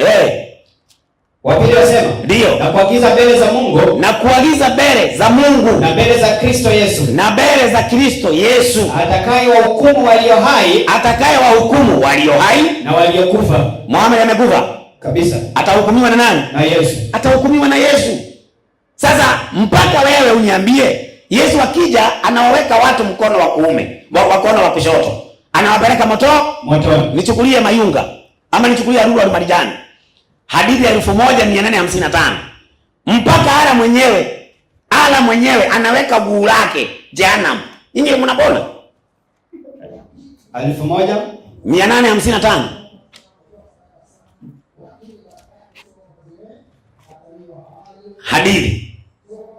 Hadithi ya 1855. Hadithi. Uko nyuma? Fungua tu. Hivyo. Enda. Hata ara mwenyewe. Deme. Ukurasa hadithi ya 1855. 855. Sasa basi kama umeikosa nitakuonyesha mahali nitakufungulia baadaye. Ukurasa wa 50 hiyo. Inasemaje? Naipata ni ukurasa wa 1194. Hadithi ya 1055. Inasemaje? Hadithi ya Anas RA. Ndio. Amesema mtume SA. W. Ndio. Amesema. Ndio. Hakuna mtume aliyetumwa. Sikutaka hiyo lakini nitakupea baadaye. Sasa andiko linasema ya kwamba wale wako mkono wa kushoto hao ndio watapata hasara Yesu anapokuja. Nisaidie Qur'ani 10:102. Qur'ani 10:102. Mimi nilifikiri Kisedee tumesema ati na kuogopa. Niogope msukwitu. Soma msemaji. 10:102 nasema. Ndio. Basi wanangoja jingine ila kuwajia mfano wa siku ya adabu. Wanangoja jingine ila kuwajia siku ya nini? Za adabu. Siku za nini? Ya adabu. Maliza. Ilizowafika watu waliopita kabila yao. Twende. Sema. Basi ngojeeni. Sasa Muhammad anasema ngojeni. Ngojeni. Na wanangoja mfano wa siku za nini? Za adabu. Anasema ngojeni. Alafu mimi pia ati nini? Mimi pia ni pamoja nanyi katika wanaongojea. Unaona? Muhammad mwenyewe ako pamoja na wanaongojea adhabu. Kama Yesu akikuja, Muhammad anangojea adhabu. Waislamu ndio mnapona. Asoma hiyo. Tumeipata inasema. Ndio. Hadithi ya Anas bin Malik. Safi. RA. Ndio. Kwa mtume SAW amesema. Amesemaje? Jehanamu itaendelea kusema. Je, kuna nyongeza? Mpaka SWT atakapoweka humo unyayo wake. Ndio. Na hapo utasema cut. Yaani kama jehanamu inatosheka, ara mwenyewe akiweka guu lake ndani. Ninyi mtapona? Hawatapona. Ninyi mtapona? Yesu akirudi ina maana ya kwamba mtu wa kwanza kuwekwa katika jehanamu ni Waislamu. Mtu wa mwisho kufunika jehanamu ni Mungu wa Waislamu. Sasa huyu Mungu wa Waislamu lazima mjue ya kwamba si Mungu wa kweli. Ndiye Biblia inasema, Yesu anasema atakuja kumwangamiza na pumzi yake katika Wathesalonike wa pili 2:7. Bwana Yesu atakuja kumwangamiza na pumzi ya kinywa chake. Wale ambao wako kwa hasara wakati Yesu atakaporudi ni Waislamu, na wale wote ambao hawamkubali Yesu watakuwa mkono wa kushoto na wote wataenda jehanamu. Kwa hivyo Waislamu, Yesu akirudi, muko katika hasara. Wakristo wako katika faida, maana watapata uzima wa milele. Waislamu wanapata nini? Hasara. Wakristo uzima wa milele. Waislamu hasara. Mada imeisha jaisha? Imeisha. Na ikafunikiwa. Dakika 9 na sekundi 56. Wakristo na Waislamu, habari zenu? Haya, tunaingia katika hatua ya ngwe ya mwisho ya mkutano wetu katika maspoja ya maswali. Mada ilitolewa na Mwalimu Kisedee Shaban, imejengwa na Ndacha ameijibu. Sasa Ndacha ataenda kumuuliza swali Kisedee kwa dakika 3 na Kisedee ataenda kuijibu kwa dakika 5. Alafu tena hata kama hajajibiwa dakika 3 vile vile atarejelea na dakika 5 zitajibiwa na Ndacha, hivyo hivyo kwa upande wake. Basi bila kupoteza muda ni mchache, naomba nimpandishe Mwalimu Ndacha. Dakika 3 msitumie kwa uaminifu, na sasa hivi sitaongeza hata sekunde. Naomba mtumie, mkimaliza basi nakuwa nakata. Bwana mwenyekiti, nataka niweze kuuliza swali na nitalijegea swali hili katika Mathayo 25:41. 41 nasema. Ndio. Kisha atawaambia na wale walioko mkono wake wa kushoto, ndio, ondokeni kwangu mliolaniwa, mwende katika moto wa milele. Kwa hivyo kuna watu ambao wako katika mkono wa kushoto na watapata hasara Yesu akirudi, maana atawaambia ondokeni kwangu mliolaaniwa, muende katika moto wa jehanamu aliyowekewa Ibilisi na malaika zake. Sasa nisaidie Waibrania 1 mstari wake ni 3 na 4. Sasa niulize swali. Waibrania 1 mstari wa 3 na 4. Inasemaje? Yeye kwa kuwa ni mng'ao wa utukufu wake. Huyo ni Yesu anaongelewa hapo. Na chapa ya nafsi yake. Twende. Akivichukua vyote kwa amri ya uweza wake. Akiisha kufanya utakaso wa dhambi. Aliketi mkono wa kuume wa ukuu huko juu. Kwa hivyo Yesu ako mkono wa kuume. Kwa hivyo Yesu na watu wake wako mkono wa kuume. Kwa mujibu wa Qur'ani, tafsiri ya Barwani imesema wafuasi wa Yesu wanaitwa Wakristo. Wafuasi wa Yesu wanaitwa Wakristo. Yesu yuko mkono wa kuume wa Mungu. Swali, Waislamu kwa mujibu wa andiko, wafuasi wa Muhammadi wako mkono upi? Wako mkono wa kuume? Naomba andiko. Wako mkono wa kushoto? Naomba andiko. Msomaji, mwalimu, mwenyekiti, naomba ushikilie hiyo swali yangu ijibiwe. Sasa nichukulie ukurasa wa Ukristo katika Afrika, ukurasa wa 275.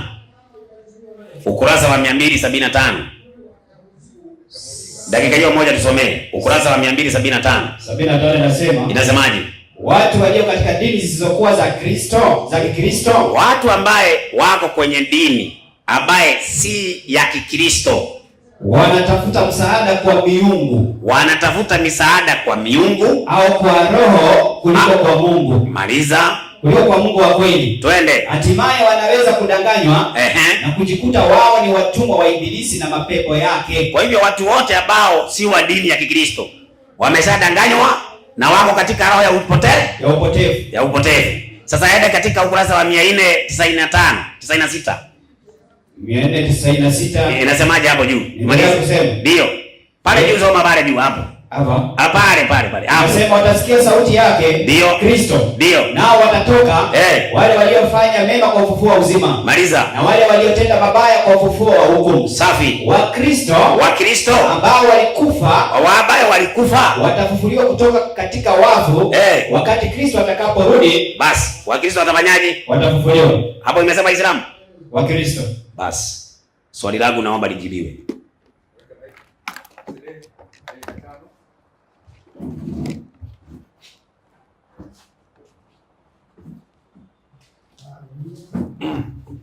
Naam, nashukuru sana mwenyekiti. Kabla sijaweza kuingia kwenye swali lake, nimeliandika hapa na majibu yako tayari.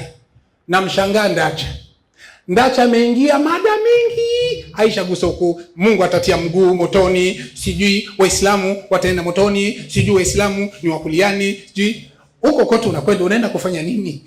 Ndio sababu nilikwambia umekosa mada. Hii mada ni nyeti na hauna uwezo wa kuijibu, na ndio maana ushakwenda mbali. Ushagusa kila kitu kile ili utafute kueneza mada yako.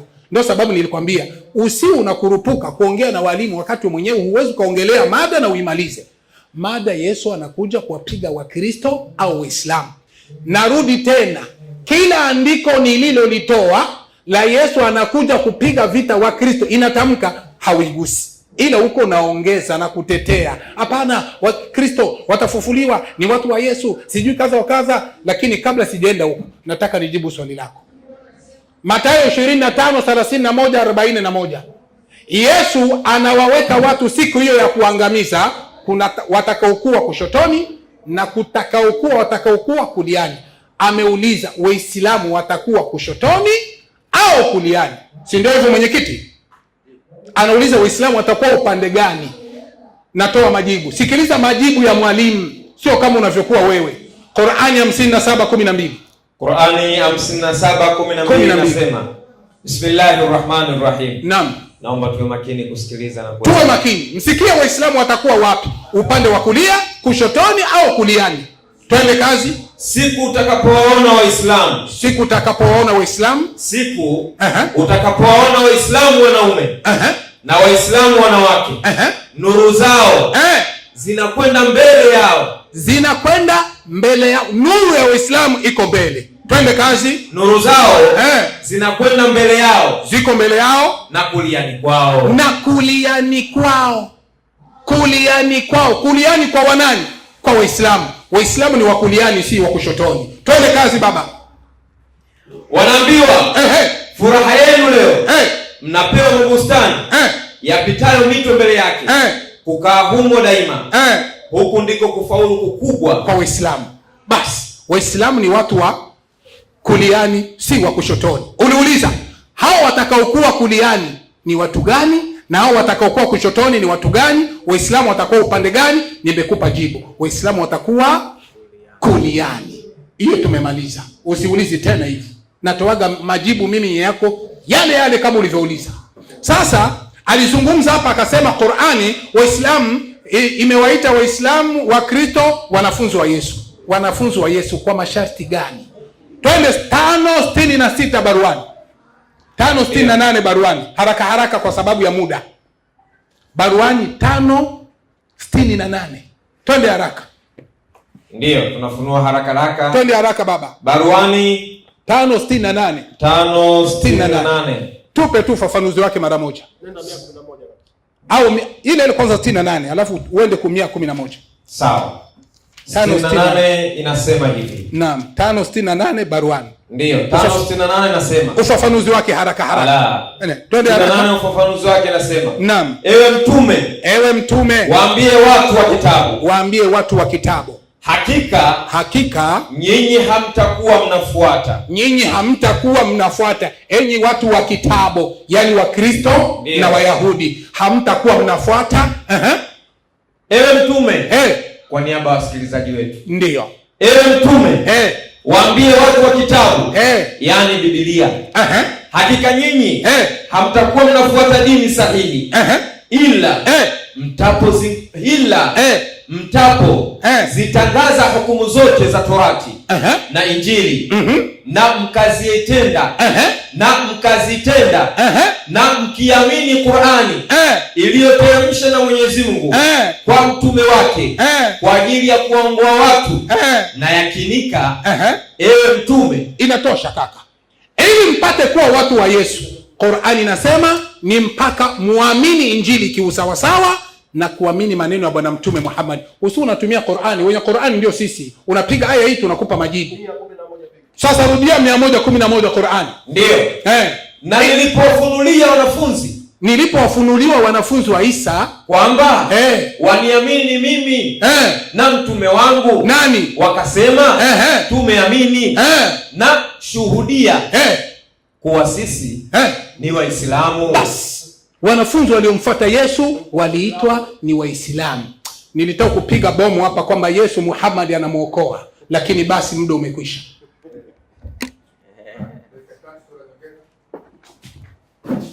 Yaani bwana mwenyekiti, bado ni masikitiko mengine, tumeongeza mengine ya pili. Nimeuliza mkono wa kuume wa Yesu, andiko nimelitoa.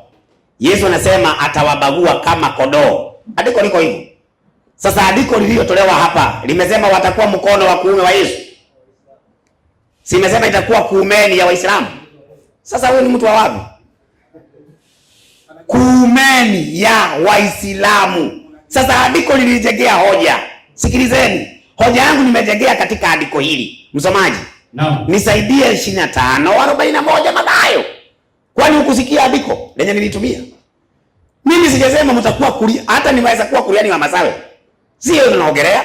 Sasa andiko lilitoa mtakuwa kuliani ya Waislamu. Si kuliani ya Yesu. Yesu anaweka watu kulia na kushoto. Sasa nyinyi mtakuwa pande gani? Ona usijibu swali. Tinyine kona mada.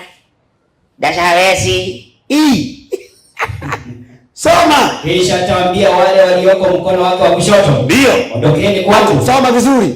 Nasema, kisha atawaambia na wale walioko mkono wake wa kushoto. Mkono wake wa kushoto. Mkono wa nani? Wa Yesu. Mkono wa nani? Wa Yesu. Wale wako mkono wa kulia ni wafuasi wa nani? Wa Yesu. Wale wako mkono wa kushoto si wafuasi wa nani? Si wafuasi wa Yesu. Nikauliza Waislamu mtakuwa upande gani Yesu akija? Kwani mada inaongelea gani? Si mada inaongelea wakati Yesu anakuja? No. Yeye andiko alitoa anasema kwa kuliani ya Waislamu.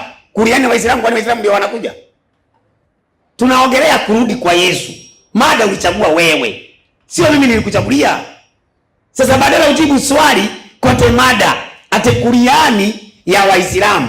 Sasa ni kama mada iko Waislamu wakirudi ni nani watakuwa kwa hasara? Hiyo ndio mada. Mada iko Yesu akirudi watakaokuwa kwa hasara ni akina nani? Ndio nikauliza Waislamu, Yesu akirudi mtakuwa upande gani? Upande wa kulia ama upande wa kushoto? Msomaji, nipo. Naomba unichukulie Mayunga ukurasa 500. Ukurasa 500. Qur'ani tafsiri ya Mayunga. Ukurasa 583 soma. Anasema mtume SAW. Maliza. Wataleta watu katika umma wangu. Muhammad mwenyewe anasema si KCD sasa. Wataleta watu katika umma wangu siku ya kiyama. Siku ya kiyama. Na watachukuliwa kupelekwa upande wa kushoto. Yesu Muhammad anasema wataenda wapi? Upande wa kushoto. Watu wa Muhammad wako upande gani? Kushoto. Sasa swali ya nyongeza sasa. Waislamu mtakuwa pande gani wakati Yesu atakapokuja?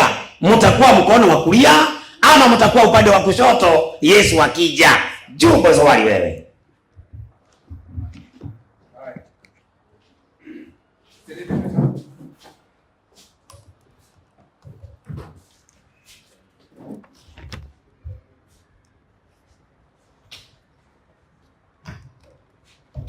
Niliwaambia Ndacha hana mada, hana hoja. Umegeuza. Mimi sikusema hivyo. Mtakuwa upande gani wakati kumkono wa kulia wa Yesu si wa Kiislamu? Nimemaliza kila kitu, nikajibu kila kitu. Nimemuonesha hivi, wale watakaokuwa upande wa kulia watakuwa ni wanafunzi wa Yesu. Hilo halikatai. Halikatai. Kwanza nimempa 57:12. Qur'ani inasema Waislamu ni wa kuliani si wa kushotoni. Nimempa huyo. Kwa hiyo watu wa kushotoni si Waislamu, wa kuliani ndio Waislamu. Kisha nikampa 5111 kwa sababu watu watakaokuwa kuliani si ni wale waliomwamini Yesu, si ni watu wa Yesu. Sasa tumepata wale watu wa Yesu ni wanani? Msomaji, rudia Qur'ani 5111 haraka. 5111 Qur'ani. Wale wanafunzi wa Yesu wale ambao watakuwa kuliani ni wanani? Si nilikuwa nimejibu. Tena unarudilia. Soma hiyo. Ndiyo, 5111 Qur'ani inasema. Inasemaje? Tunasoma aya. Na nilipowafunulia wanafunzi kwamba waniamini mimi na mtume wangu wakasema. Nilipowafunulia wanafunzi gani? Wa Yesu. Aliwafunulia nini? Twende kazi. Ndiyo. Wakasema hao wanafunzi, tumeamini na shuhudia. Tumeamini na Mungu shuhudia kama sisi ni waaminifu mbele yako, kuwa sisi ni Waislamu. Sheria inasemaje? Ewe mtume, watajie umma wako yaliyotokea kwa nani? Tulipowatia hima kikundi cha aliyowataka Isa. Kikundi cha Isa, waliomkubali Isa, waliomfuata Isa, wakumbushe watu wako na wakumbushe Mayahudi. Twende kazi. Wamuamini Mwenyezi Mungu na mtume wake Isa, na mtume wangu Isa, yani Yesu, wamuamini. Na wakamuitikia wakawa ndio wanafunzi wake makhsusi. Wale wanafunzi wakasema kujibu majibu ya Yesu, na wanafunzi wakasema tumeamini ewe Mungu, na shuhudia ewe Mola wetu, shuhudia kama sisi wanafunzi wa Yesu tumemwamini na tumekuamini wewe Mungu mlezi. Shuhudia wewe Mola wetu mlezi kuwa sisi wanafunzi wa Yesu tumesafisha nia zetu na tunafuata amri zako, yani Waislamu. Allahu Akbar. Kwa hiyo wanafunzi wa Yesu walikuwa ni Waislamu. Unapouliza sasa hawa watu wa Yesu wenyewe watakuwa kwa mkono wa kulia na hawa watu watakuwa kwa mkono wa kushoto, Waislamu watakuwa upande gani? Nimekuonesha Waislamu ni wa sehemu ya upande wa kulia, na tunapata wanafunzi wa Yesu walikuwa ni Waislamu, na hawa wanafunzi wa Yesu ambao ni Waislamu watakuwa kwa mkono wa kulia wa Yesu. Subutu tena uje uingize. Kwa hiyo unataka kujifanya haukusikia, umesikia, unataka kuvuruga tu. Ametoa katika kitabu cha Mayunga, anasema kwamba siku hiyo watu wa umati wako wengine watapata maangamizi. Akatoa katika Mayunga Riyadh ya Swalihina 167. Sasa majibu yake, hawa ambao wataingia motoni watakuwa ni gani? Hawa umati Muhammadi ni watu gani? Tusomee majibu yake katika hadithi ya Lu'lu wal Marjan, hadithi ya 1213. Tusikilize kwa makini. Hadithi ya Asma binti Abu Bakar radhiallahu anha amesema Mtume Muhammad sallallahu alaihi wasallam. Hiyo ni hadithi ya 1479 Lu'lu wal Marjan. Ndio. Soma hiyo.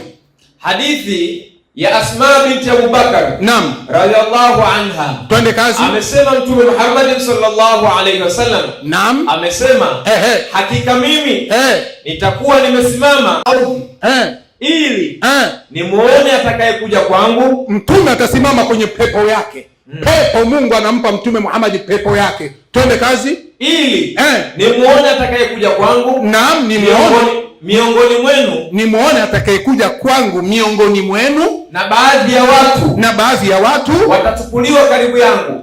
Kuna baadhi ya watu watachukuliwa karibu yangu. Nitasema mimi Muhammad, hiyo pepo yenyewe nitapewa, mamlaka nitakayopewa peponi, nitasema ewe Mola wangu, hao ni miongoni mwangu, hawa ni miongoni mwangu, na ni miongoni mwa umma wangu, na ni miongoni mwa umati wangu, yani hawa ni Waislamu wangu. Twende kazi. Patasemwa hivi, unakijua walichokifanya baada yako we Muhammad, au unaoona ni Waislamu lakini unakijua walichokifanya? Malizia haraka haraka. Wallahi waliendelea kurudi nyuma yao, waliacha Uislamu. Kwa hiyo hao wenye kuingia motoni ni watu walioacha Uislamu wakawa Wakristo, yani makafiri. Sasa huko nataka kutupa andiko ya Wakristo kuingia motoni. 2:16-17 Ufunuo wa Yohana 2:16-17. 2:16-17. 2:16-17. Ndio. Tupe baba, tupe. Hakuna popote pale ambako utapata kwamba Yesu anakuja kuwapiga Waislamu. Huwezi ukapata. Ila utakachokipata ni mbwembwe kama za Ndacha. Waislamu ni waasi, kwa hiyo Yesu atakuja kupiga waasi. Wapi imeandikwa Yesu atakuja kuvunja waasi Waislamu? Mimi nimekupa maandiko yanataja kabisa Wakristo Yesu anakuja kuvunja, na wewe utoa andiko kama hili, sio la kudhania. Ufunuo wa Yohana 2:16. 2:16 Ufunuo wa Yohana. Soma basi hapo. Twende kazi. Inasema 2:16 Ufunuo wa Yohana. Naam. Basi tubu. Tubu. Na usipotubu naja kwako upesi. Mimi Yesu naja kwako upesi. Nami nitafanya vita juu yao kwa huo upanga wa kinywa. Inatosha. Yesu anasema hivi, tubu na usipotubu naja kwako upesi, nitafanya vita juu yako kwa upanga wa kinywa changu. Yaani Yesu anakuja kuvunja wale ambao hawakutubu. Yesu anakuja kufanya vita juu yao. Swali langu, hao watu ambao Yesu anawaambia hapo kwamba atakuja kufanya vita nao ni Waislamu au ni Wakristo? Asante. Kwa andiko, hatutaki mambo ya kudhania. Dakika moja ipo. Kama dakika moja ipo, msomaji, tusomee kitabu cha Mathayo. Soma Mathayo. Ndio. Mathayo 21:10. Mathayo, uanze 24:11.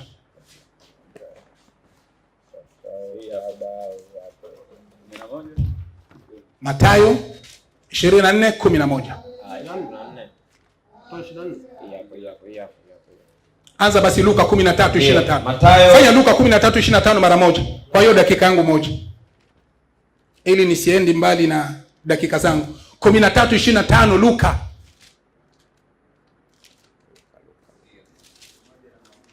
Dakika imekwisha.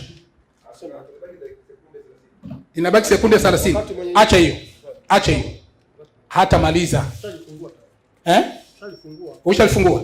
Basi soma. Naona haitaisha dakika, sekunde ndogo. Ndio. Wakati mwenye nyumba atakaposimama na kufunga mlango Naam. Nanyi mkaanza kusimama nje na kuubisha mlango. Kuna watu Yesu ameingia peponi, anaingia mbinguni, anafunga mlango, kuna watu wanamtokea. Ndio sababu nilisema haitaisha. Asante. Nirudie swali. Aache tu. Swali.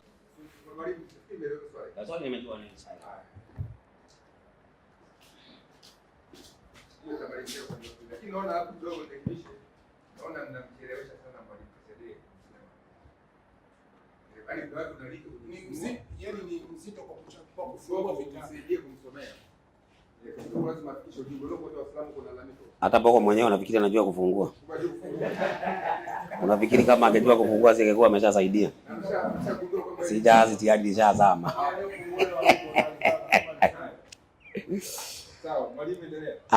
Swali ameuliza katika kitabu kinaitwa Ufunuo wa Yohana 2:16. Anasema naja kwako upesi. Tubu. Na usipotubu nitafanyaje? Msomaji, hebu soma hiyo aya. Inasema ndio 2:16. Inasema basi tubu. Ndio. Na usipotubu naja kwako upesi. Nami nitafanya vita juu yao kwa huo upanga wa kinywa changu. Juu yao ama juu yako? Juu yao. Lakini sehemu ambayo imesomwa andiko imesema tubu. Tubu ni wengi ama ni mmoja? Ni mmoja. Upanga unafanywa juu yao. Mmoja. Upanga unakuja juu yao. Kwa hivyo upanga hauji kwa huyu, unakuja juu yao. Kwa sababu huyu ambaye anaambiwa atubu ametubu. Wale ambaye hawajatubu ni wengine ambao upanga utakuja juu yao. Na Yesu ameshasema wako mkono gani? Wa kushoto. Sasa sijui unauliza swali gani wewe? Swali wa upaga huko juu yao, hao wako mkono wa kushoto. Sababu hoja yake ile iko najua ni kwa sababu ya mstari wa 17. Sikiliza roho jambo hili ambaye roho aabia makanisa. Hiyo ndio ile kitu ambaye ako naye hapo. Sasa Yesu ana kanisa lake. Kanisa lake Yesu anasemaje? Msomaji? 16 18 kitabu cha Mathayo. Inasema ndio 16:18. Inasema ndio, nami nakwambia Petro, maliza, na juu ya mwamba huu nitalijenga kanisa langu, wala milango ya kuzimu haitafanyaje? Haitalishinda. Basi kanisa la Mungu ama kanisa la Yesu, milango ya kuzimu haitalishinda. Kwa hivyo wewe, ile kitu unatakana Kisedee ufanye ni uingie ndani ya kanisa la Yesu usalimike. Hivyo tu.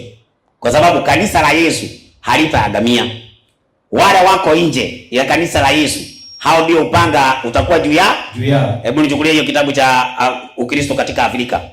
Ukurasa gani hapo? 200 na ngapi? Na 36. 236 inasema. Sasa soma. Kristo wote, kwa hiyo Wakristo wote ni matofali ya majengo, ndio, au mawe yaliyo hai. Yaani Wakristo wa kweli ni wale ambao ni mawe iliyo hai, ambayo ndio hekalu la Mungu la sasa. Ambaye ndio hekalu la Mungu la sasa. Kwa hiyo kanisa ni maskani ya Mungu katika roho. Kanisa ni maskani ya Mungu katika nini? Katika roho. Katika roho. Kwa hivyo Yesu anapokuja, anakuja kulichukua kanisa lake, kuja kuangamiza. Lakini wale wako nje ya kanisa la Yesu, upanga utakuwa juu yao. Sasa turudi katika sehemu ya mkono wa kushoto. Hii aliyoisoma hii, Riyadh Sawilin. Ilikuwa ni ukurasa wa ngapi hiyo? Sasa nisomee sasa vizuri tusikie. Yeye anasema ya kwamba Kisedee anasema ya kwamba hao wako mkono wa kushoto kweli ni Waislamu ambaye waliacha Uislamu. Lakini hapa inasema maswahaba wa mtume. Sasa tunaomba utuambie, maswahaba wa mtume waliacha Uislamu? Uje tueleze. Alafu kitu kingine ambaye mada imeisha Masawe, na tunahitajika kuwabatiza Waislamu leo wote, kwa sababu Waislamu wa leo ni wafuasi wa Yesu kulingana na Kisedee. Kisedee amesema wale wako mkono wa kushoto, wale wako mkono wa kulia ni wafuasi wa Alafu akasema Waislamu ni wafuasi wa nani? Wa Yesu. Muhammad amekosa wafuasi leo. Yesu wao. Mada zimeisha. Tumemaliza mada. Hata Kisedee leo anasema ni mfuasi wa Sasa mahali amekosea ni kusema Wakristo wanafunzi wa Yesu walikuwa Waislamu. Hiyo ndio makosa amefanya. Hebu nisaidie Qur'ani 5:47. Qur'ani 5:47 hii ya Barwani tulikuwa tumeisoma. Wacha niirudie tu kwa kuikariri. Imesema wafuasi wa Yesu ni Wakristo, watu wa Injili. Hao ndio wafuasi wa Yesu, sio Waislamu. Watu wa Injili. Sasa nisaidie Qur'ani 12:19. Ama nichukulie Biblia ya Kiafrika, ukurasa wa 2216. Huwezi kusema ati wanafunzi wa Yesu walikuwa Waislamu wakati Muhammad ndiye mwanzilishi wa Uislamu. Kwani Muhammad walionana na wanafunzi wa Yesu wapi? Soma tusikie. Ukurasa 2216 na nini? Huko nyuma. Zimeshaisha. Haya. Mimi Ndacha namshangaa jamani. Ndacha mimi namshangaa. Yaani huyu jamaa hoja huna Ndacha. Nilikwambia hakuna swali mimi nitauliza uweze kulijibu. Kila swali ukiniuliza mimi nalijibu kabisa kiufasaha. Lakini sidhani kwamba mimi nitauliza swali upate kujibu. Mwenyekiti, swali langu niliuliza hivi katika 2:16. Hao ni kina nani? 2:16 Ufunuo. Soma hiyo. Nataka nimuoneshe kama huyu ni mwongo na hajui kitu na hajajibu. Na hatajibu kwa sababu uwezo huo hana. Na akithubutu kuijibu kiufasaha atakuwa anadhihirisha kabisa kwamba Wakristo Yesu anakuja kuwapiga. Mpaka sasa tumeanza na mpaka kwa muda huu hajatoa andiko Yesu anasema nakuja kuwapiga Wakristo, nakuja kuwapiga Waislamu.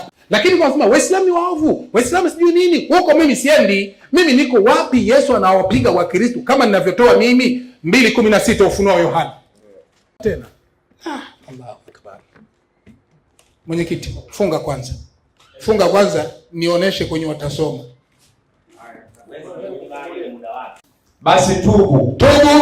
Na usipotubu naja kwako upesi, nami nitafanya vita juu yao kwa huo upanga wa kinywa changu. Simama. Akatafsiri akasema, tubu. Wanaambiwa ngapi? Ni mmoja. Kwa hiyo hao ni waliokuwa nje ya kanisa. Maneno hayo ni watu waliokuwa nje ya kanisa, hakuna ushahidi. Ndio sababu nilisema Ndacha ukimsikia anavyoongea kama kitabu haukijiongea ni kweli, ni hoja ya hakika. Kumbe uongo. Wapi walisema ni watu waliokuwa nje ya kanisa? Sasa mimi nakuthibitishia ni makanisa. Soma Luka 17. Luka 17, Rukia 17. Ulikuwa umefunga, usi unafunga shekhe. Pale Ufunuo wa Yohana 2:16. Usiku unafunga shekhe, uende naweza nikarudilia pale. Ulisoma 2:16, Rukia 17. Sawa.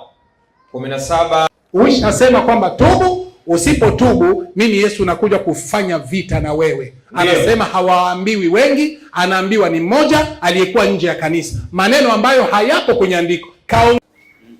Kwanza kitu ya kwanza, kitu ambacho KCD hana habari naye, Yesu hana makanisa. Yesu ana kanisa. Wewe wapi? Hebu soma Mathayo 16:18. Yesu anasema nina makanisa ama ana kanisa? Wale wako nje ya kanisa la Yesu, hao ndio Yesu anakuja kumaliza. Mkiwa nyinyi mko ndani. Kwa nini mko ndani ya kanisa? Si mko nje. Soma msamaji. Inasemaje? 16:18. Mathayo. Nami nakwambia wewe ndiwe Petro. Nami nakwambia wewe ndiwe Petro. Na juu ya mwamba huu. Nitalijenga kanisa langu. Nitajenga makanisa. Kanisa langu. Nitajenga makanisa. Kanisa langu. Yesu anaongelea makanisa au kanisa lake? Kanisa lake. Sasa kanisa la Yesu sasa, hilo ndio kanisa Yesu anakuja kuokoa. Wale wako nje ya hiyo kanisa, hao ndio Yesu anakuja kupiga kwa upanga wake. Ndio sasa katika andiko ulilolitoa 2:16 Ufunuo, soma usikie. 2:16. Inasemaje? Inasema ndio, basi tubu. Na usipotubu, naja kwako upesi. Maliza. Nami nitafanya vita juu yao. Nitafanya vita juu yao ama nitafanya vita juu yako? Juu yao. Sasa wewe ungetuambia hao sasa ni akina nani? Kwa sababu kanisa la Yesu yeye analo, analipea uzima wa milele. Lakini anafanya vita juu yao. Unaona hiyo? Sasa juu yao. Si juu ya kanisa lake Yesu. Yesu anapigaje kanisa lake na ni lake? Sasa Yesu anasema, anawaambia na kanisa lake si bao au mabati. Ni wale ambao wamwaminie. Unajua akili yenu inafikiri kanisa ni mabati na mawe. Ni Wakristo ambao ni wa kweli. Wakristo ambao ni wa kweli, hao ndio Yesu anakuja kuwapa uzima wa milele, na ndio watakuwa mkono wa kulia. Mkono wa kushoto ni wale wako nje ya kanisa la Yesu, ambao nyinyi wenyewe mtakuwa ndani. Sasa unataka ate Yesu ataje Waislamu, ataje Baniani, ataje Ali Krishna, ataje sijui nani? Yesu amewataja wote kihuru siru, mkiwa wote pamoja, Waislamu, Baniani, Ali Krishna, nyote jikoni na wagoja. Muko nje ya kanisa la Yesu. Msomaji? Nipo. Naomba sasa rudi katika kitabu cha Mayunga 533. Tufunge. Soma tusikie. Inasemaje? Anasema mtume SAW. Safi. Wataleta watu katika umma wangu. Maliza. Siku ya kiyama. Twende. Na watachukuliwa kupelekwa upande wa kushoto. Wapi? Motoni. Kwa hivyo watu wa upande wa kushoto ni Waislamu ambao ni umma wa nani? Wa Muhammad. Wanaenda mkono wa kushoto motoni. Kwa nini? Chukua asili ya majini. Ukurasa wa 20. Ukurasa wa majini. Uweze kuniambia leo shetani ya kuwa Muislamu, alafu nyinyi mnafikiri Yesu akija anakuja kutaka na nyinyi. Na shetani mwenyewe Muislamu. Soma tusikie ukurasa wa 20. Asili ya majini. Ndio. Ukurasa wake wa 20. Inasemaje? Inasema. Twende. Ni Hawa. Maliza. Hawakufanikiwa kufanya jitihada za kumwezesha shetani. Na wanawe kuomba msamaha kwa Mwenyezi Mungu. Ni nani? Na kuwa Waislamu. Ni nani? Ni Mtume Muhammad. Ni Mtume Muhammad tu. Safi. Ndiye aliyomsilimisha shetani akawa Muislamu. Kwa hivyo hata devil Lucifer ni nani? Muislamu. Alafu nafikiri Yesu anakuja kucheka na nyinyi. Sasa nisaidie, kwa nini Waislamu Yesu akija acheki na nyinyi?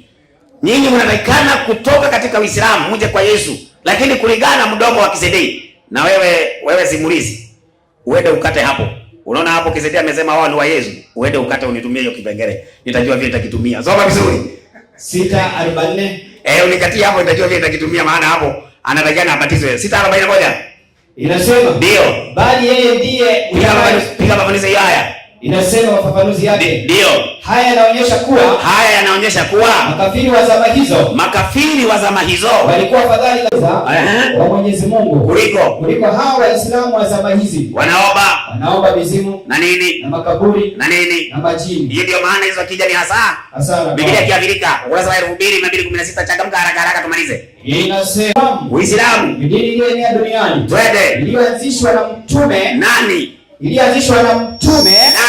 Nabii wa Kiarabu nani? Muhammad, katika karne ya ngapi? Ya 7. Karne ya ngapi? Ya 7. Alafu anasema tu walionana na Yesu, hata alionana na wanafunzi wa Yesu. Maadamu imewashinda, maandiko hamna, kuisha, inaitwa kalas na imeishia hapo. Fugeni virago kutoka kwa Muhammad, kujeni kwa Yesu.